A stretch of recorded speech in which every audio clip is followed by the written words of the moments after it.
everyone, and welcome to MintCasts, our MintPress podcast series. I'm Mnar Muhawesh, editor-in-chief of MintPress, and I will be your host. Thanks again for joining today's conversation, where we will be discussing youth in journalism and how youth are helping shape today's politics. Today's youth are increasingly deemed apathetic when it comes to politics. And here to talk to me about this and more is Andrew. Is it Demeter?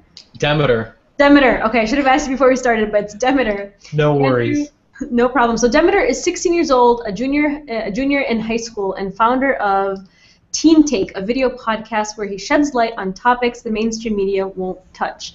He's also garnered press most recently for confronting Democratic House Minority Leader Nancy Pelosi for her support of NSA data collection. He also won first prize in C-SPAN's nationwide StudentCam video competition for his documentary, We the People, Genetically-Modified, which is a brilliant title, by the way.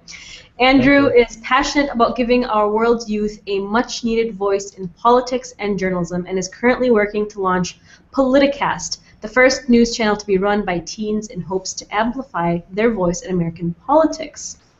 So I actually want to start by asking you, Andrew, about your experience with Nancy Pelosi. And I know that you've been interviewed about this plenty of times, but I'd like you to tell me about what happened and why you felt the need to really call her out on her support for NSA data collection. I was in D.C. because I had won a competition with C-SPAN that they annually host called StudentCam, which is a documentary competition for middle and high school students. And like you mentioned, I entered my entry about GMOs. And so I was one of the top 4 winners in that competition. So C-SPAN was kind enough to fly everybody down to D.C. And then we had like a couple days there. We got to be on C-SPAN, the whole group and I. And then one of the last events, actually on the last day when we were in D.C., we got to meet with Pelosi because she, for whatever reason, I'm not really sure, just to rub shoulders with some important people, I guess. And I just felt kind of compelled to call her out on her support of the NSA because, you know, the NSA is something that is illegal. It goes against the 4th Amendment to the Constitution, which protects against unreasonable search and seizure. And I just felt that, I mean, when you get that close to someone that powerful, it's just something that you either say you're going to do this or you're not going to do it. And that was one opportunity I just didn't want to put to waste. And what did you take back from that experience and having to call out a politician who's as big as Nancy Pelosi, as supposedly as important as she is? What have you taken back from that?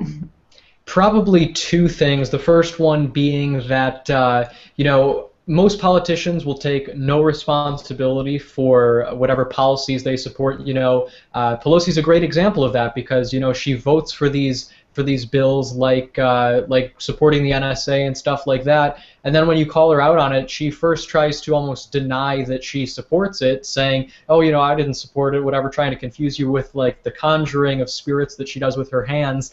And then, so then she goes on to blame Bush, essentially, which is just hilarious. And then the second thing that I took away from that also was trying to, how the revolving door with kind of politicians and media works, because I recorded the confrontation with my phone, and halfway through my phone ran out of memory conveniently.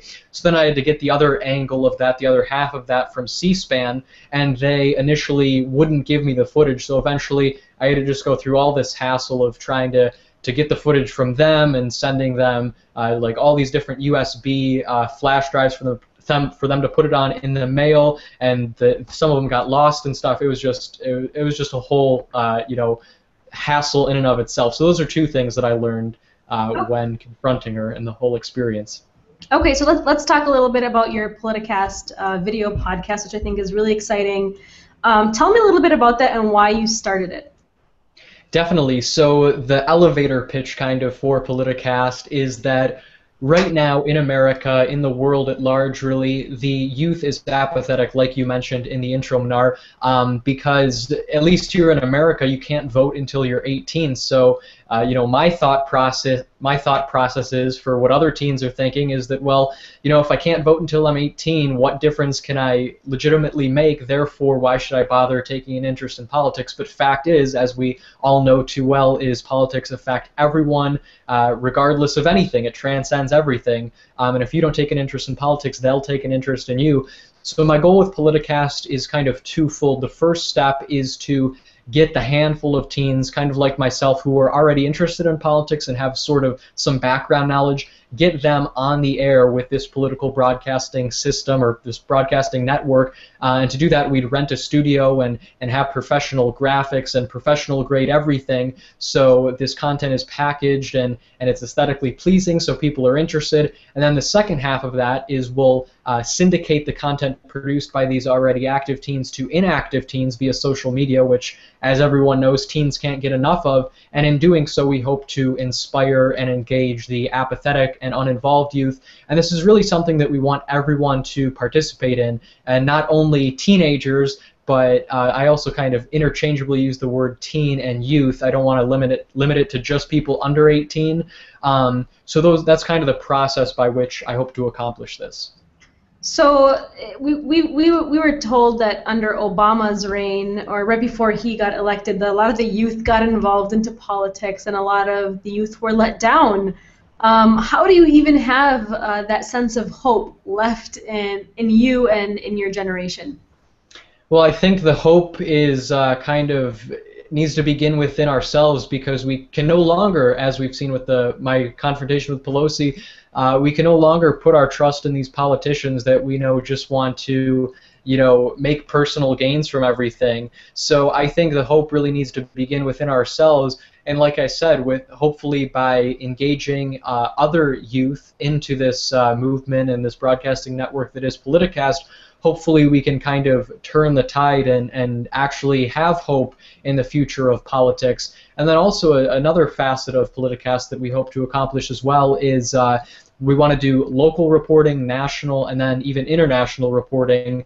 With local reporting, the RNC is a great example. In 2016, it's coming here in Cleveland, which would be perfect to cover that. So that's one example of like a local event we could cover. And then nationally, we hope to, if we get the funding for this Indiegogo campaign, of course, to have traveling reporters, of course, when we have time with school and everything. And then lastly, we also hope to get contributors from around the world. If they can't come to the United States, or if they don't live in the U.S., that's completely fine. We want to supply them with the resources and equipment necessary to report on scene from whatever's happening around them, because we think that's really important.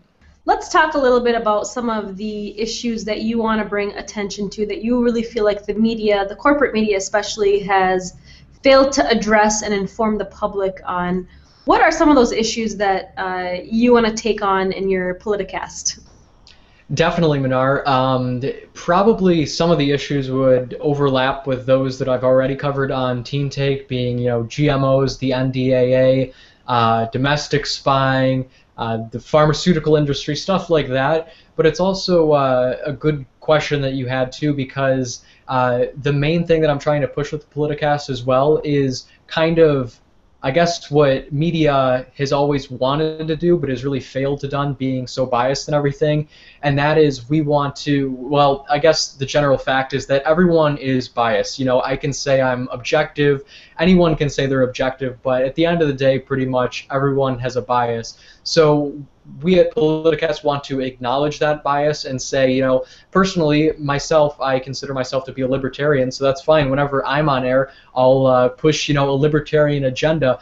But with other people, say if one of my friends or another presenter or whatever is a liberal, that's completely fine. We want to unite everyone's biases together to form something unbiased. So, I don't think we want to push any particular agenda. Instead, we want to acknowledge everyone's opinions and everything, and hopefully that can be something and a good resource that just the media, like I said, it's kind of the media's mission statement, but they've really failed at it. So hopefully we can accomplish that. And I understand what you mean in really educating the public on issues that kind of unite us all together. And kind of bringing back the roots of journalism, and the reason why journalism is mentioned in our Constitution is to protect the people from the state abusing its power. And I understand that that's kind of your mission that drives, or that drives your mission with Politicas. Definitely. So let's talk a little bit about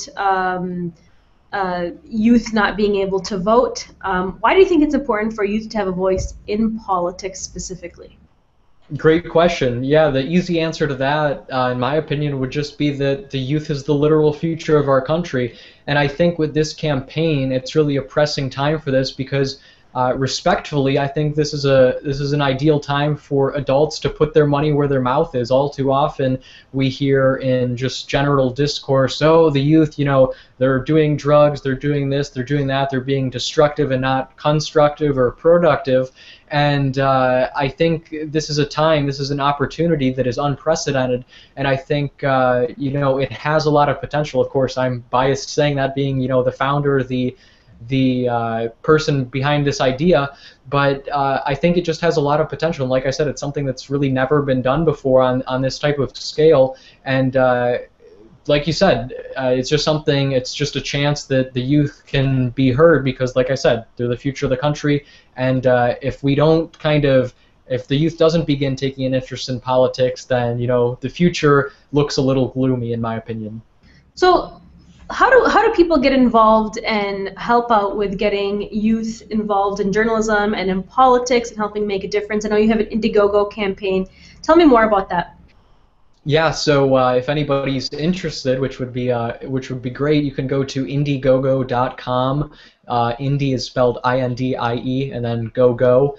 And if you just search for Politicast, POLITICAST, then one of the top results should be the campaign page. And basically, we're asking for funding right now. Of course, we need the resources necessary to do this, but once we have that and get off the ground, I think this will be a great resource and a great way for teens and youth alike to get involved and start making the difference and change they want to see in this world. So, and even if you can't donate monetarily, that's completely fine, but if we just get a little help from a lot of people, that would be much appreciated. And like I said, if you can't donate any money, it's completely fine. But if you can, there's a ton of perks. And also, if you just want to, share or spread the word with family and friends, we just need to get the word out. And once it's out, I think it looks very promising.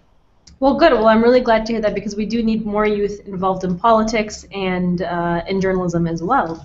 So thank you so much, Andrew, for joining me today. You can find this podcast through our MintPress iTunes channel. But the conversation is far from over, as we always like to hear from our readers and our listeners about media coverage and getting youth involved in politics and in journalism. You can also post on our Facebook page in our comment section to our pin post featuring this podcast. Make sure to like this video on YouTube and subscribe to our YouTube channel for more MintCasts interviews. Thank you so much for listening.